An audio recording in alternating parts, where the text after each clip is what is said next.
Right, joining us now is Barrister Philip Taylor. Philip, is it likely, so this person has now been sentenced 12 months in prison, potentially out within 4, maybe 5. Is it likely that this person could appeal for their sentence, and are they able, if they then are given deportation, able to appeal that as well? Well, the answer, firstly, is, of course, everybody has a right to appeal if they feel that the sentence is too severe, bearing in mind what he was charged with and what the Judge Williams has actually passed by way of a sentence. Frankly, I'm appalled listening to this. I think this is an outrageously lenient sentence which gives all the wrong messages to people who are criminals. This man, Mr. Kebatu, is a criminal. There's no question in my mind about that.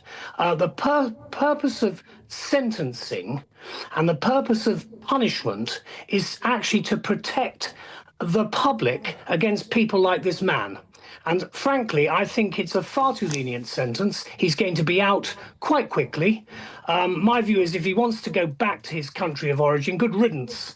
He ought to pay some sort of penalty, though, by way of a sentence for what he's done. He's probably got no money. He's got a lack of English. He's got mental health issues, according to what has been said. Oh, yeah. The pre-sentence... sorry.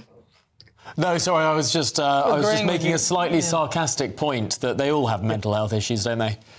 Well, of course, what we're hearing is exactly what we hear every time in court when it comes to mitigation. Now, his mitigation barrister, I'm sure she did a very good job in trying to protect, lower the tariff as much as possible. But we get back to the same problem, and that is that the sentencing guidelines that we have from the Sentencing Guideline Council are actually far too lenient. And the public expects people like Mr. Kebatu to be given a very substantial sentence for what he's done. Now, clearly, the district judge has had to operate within the confines of the charges against him.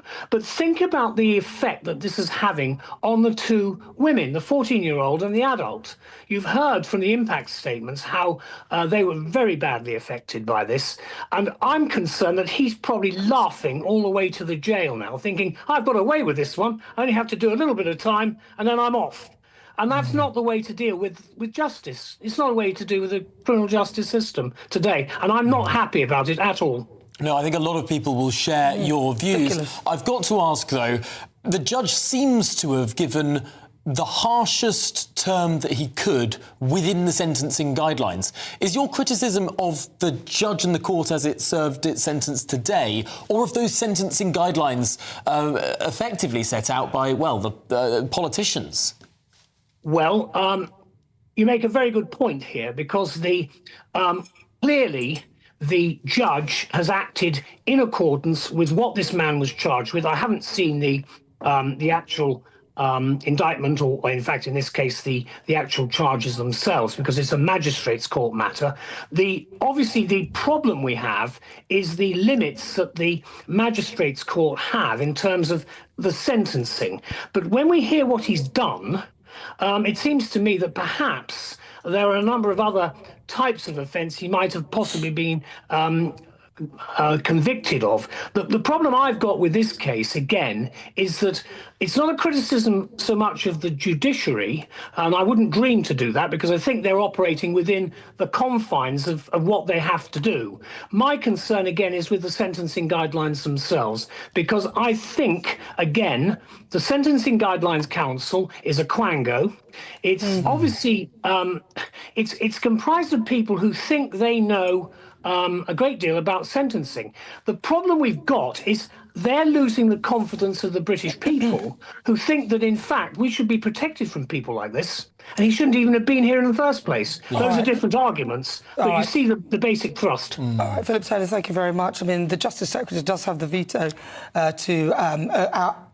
veto the sentencing guidelines and maybe do something, but unfortunately the Justice Secretary has moved from Shabana Mahmood to David Lammy. All right, thank you very much, Philip. Well, we should say that in the last few moments, the Shadow Home Secretary, Chris Philp, has said that justice has now been served and the government must now deport this criminal immediately. The reality is this vile crime should never have been allowed to happen. Those are the words of the Shadow Home Secretary.